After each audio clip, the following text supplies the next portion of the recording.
vamos dar início hoje à nossa aula de História, com o capítulo 3 do livro A Era Vargas, sobre contar como foi esse período de governança desse político muito famoso.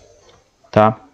De início, o nosso capítulo vem trazendo sobre um tema bastante importante, que é para introduzir o assunto, que é o tenentismo. Certo? As palavras aqui, tenentismo, tem aí no canto de vocês, ó, no livro, nome que se deve ao fato de seus líderes serem jovens oficiais do exército, capitães e tenentes, chamados genericamente de tenentes. Tá? Esse movimento ele vai ser bastante importante para o contexto histórico do Brasil na época, certo? Principalmente político. Por quê? Porque, como vocês sabem, as oligarquias que existiam naquele tempo usavam de fraudes, usavam de força da violência, de tudo para ganhar a política, para serem eleitos, ganhar o poder. E nessa época aqui, em 1930, as oligarquias ainda continuavam fazendo uso da corrupção e da violência. Para quê? Para continuar no poder. Tá? Só que os militares começaram a ficar descontentes com as oligarquias. Certo? Então foi aí que deram origem ao movimento tenentista, que era para tentar mudar a política do Brasil na época. Então, os primeiros 5 de julho, o primeiro 5 de julho foi uma data marcante para esse contexto histórico. A gente vai entender agora por quê. O primeiro motivo, certo, para a primeira revolta foi a publicação de uma carta pelo candidato a presidente. Ou seja, ele foi lá, publicou uma carta no jornal que dizia o que nessa carta? Essas cartas ofendiam diretamente os militares, certo? Chamavam eles de venais. O que é venais, professor? Tem aqui no cantinho, ó. Venais, que se corrompem por dinheiro ou corrupto. Ou seja, estavam chamando os militares de corruptos, certo? E isso não agradou nada os militares. Os militares ficaram pé da vida. Apesar de que depois foi comprovado que as cartas eram falsas. Olha aqui a fake news aqui existe faz tempo no Brasil, tá? Mas os militares queriam que Arthur Bernardes retirasse a candidatura, mesmo as cartas sendo falsas. O cara que fez essa carta, essa suposta carta, foi Arthur Bernardes, esse cara aqui, ó, certo? Só que Arthur Bernardes não tirou e ainda foi eleito por cima, né? Ainda foi eleito. E cara, se já estava ruim, ficou pior. Foi então que os militares começaram a inflamar. E o segundo motivo para isso, para ocorrer esse ato, o primeiro 5 de julho, o segundo motivo foi a ordem de mandar prender o Marechal Hermes da Fonseca. Esse Marechal aqui, ele era tipo o comandante. O Marechal é a última patente, é o chefão de tudo, certo? Foi então que os tenentes do Forte do Rio de Janeiro, certo, pegaram em armas e foram tirar o presidente do poder e preservar o que? A honra, certo? Então esses militares, esses tenentes, pegaram em armas, né, e foram marchando até o palácio lá para tirar o presidente do poder, ou matar ele ou tirar do poder. Só que eles foram derrotados, né, pelos outros exércitos, pelos outros policiais, certo, que não seguiam eles. E alguns se renderam e outros morreram, tá? Esse foi o 1º de julho. Só que houve um segundo 5 de julho. Só que esse 5 de julho aconteceu o quê? 2 anos depois. Só que essa revolta ocorreu aonde? Em São Paulo, não foi no Rio de Janeiro. Esse segundo movimento tinha outros objetivos, certo? Quais eram os objetivos? A deposição do presidente Arthur Bernardes, beleza, continua a mesma coisa. A moralização da República por meio do voto secreto.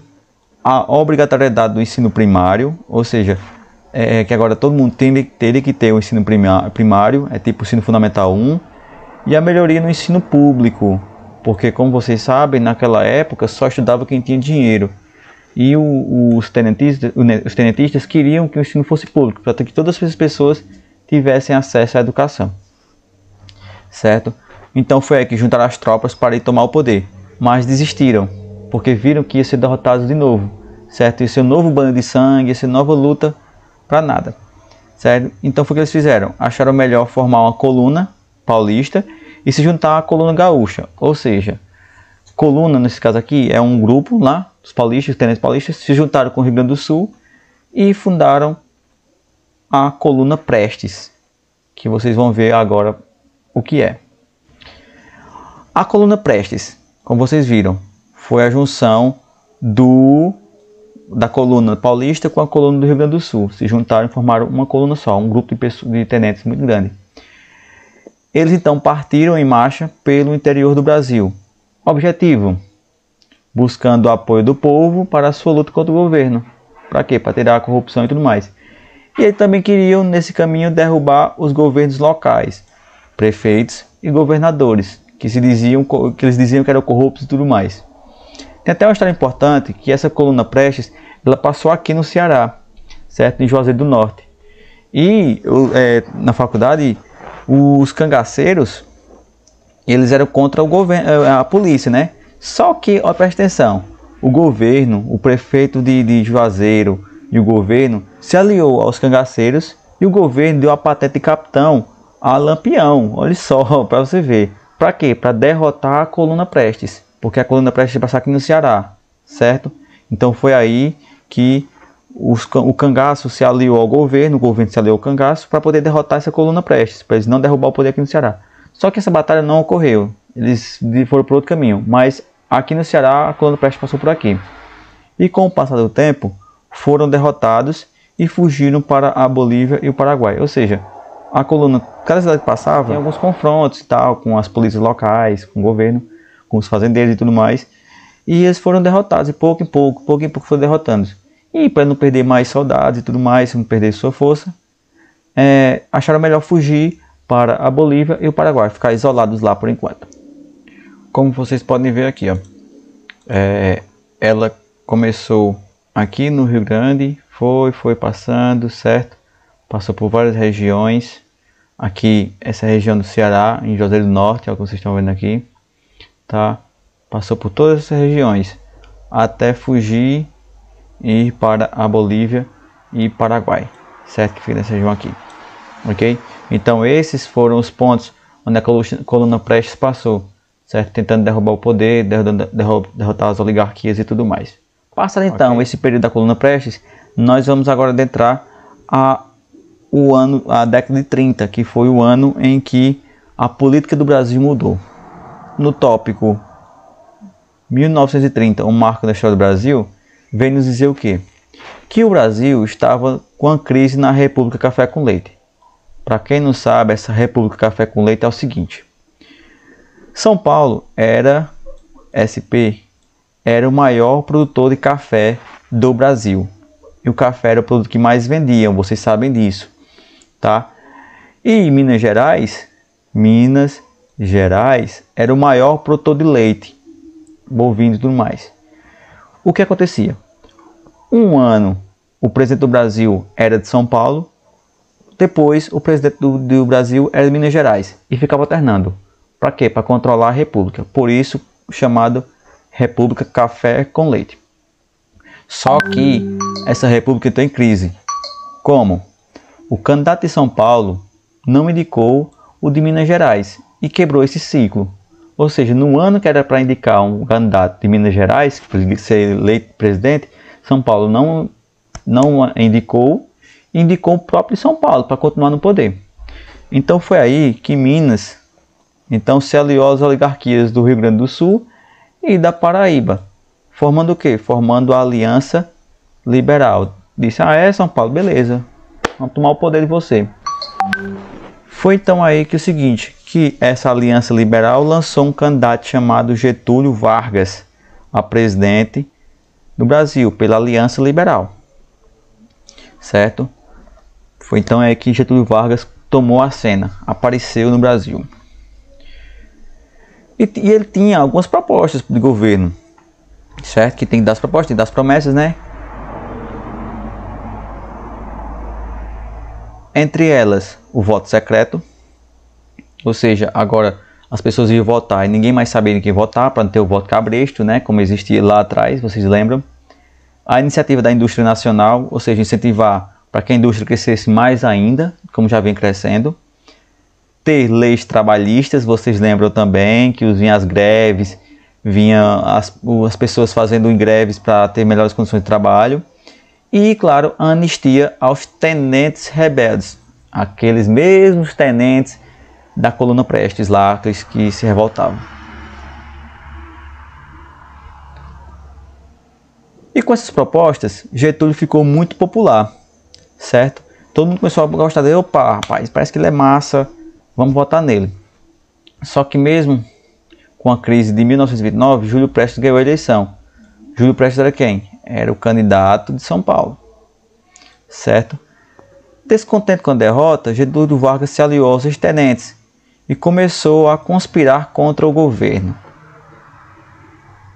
O que foi que ele fez? Ele pensou, cara, eu perdi a eleição aqui, não vai ficar só assim não.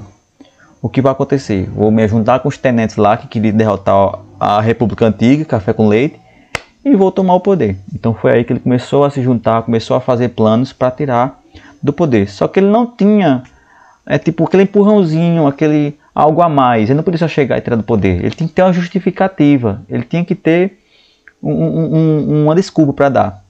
Qual foi a desculpa que ele deu? Um fato que acelerou os acontecimentos foi a morte do vice de Getúlio, João Pessoa, certo? João Pessoa. Só que aí tem um porém. A morte de João Pessoa não teve nada a ver com a política nacional. Foi o quê? João Pessoa parece que tinha se envolvido com a mulher de um coronel lá da Paraíba, certo? E o coronel foi lá e mandou matar ele.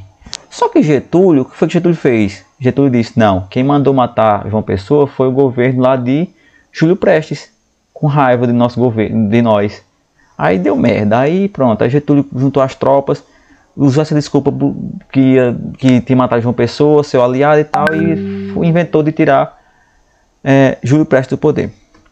Então foi aí, certo, que aproveitando esse evento da morte de João Pessoa, Getúlio marchou em direção ao Rio de Janeiro querendo derrubar o presidente, porque agora ele tinha uma desculpa para fazer isso, tá? Mas antes de chegar, uma junta militar do Rio de Janeiro tirou o presidente do poder e colocando Getúlio como novo presidente.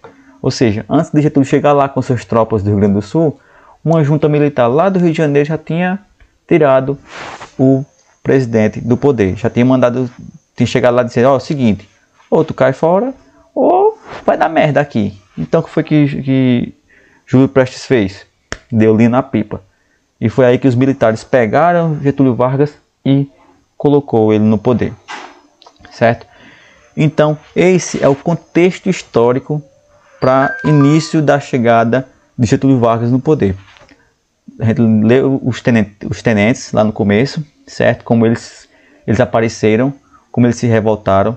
Vimos também os motivos que eles tinham para fazer isso. Depois vimos a derrubada da política Café com Leite, da República Café com Leite, que vocês agora sabem o que é. E vimos que Getúlio Vargas foi muito mala, foi muito esperto, certo? Foi muito sorrateiro em tentar ganhar o poder de uma forma ou de outra, ok? Já na próxima aula nós vamos estudar como foi o governo, depois que ele entrou no poder, como foi esse governo após a entrada de Getúlio Vargas.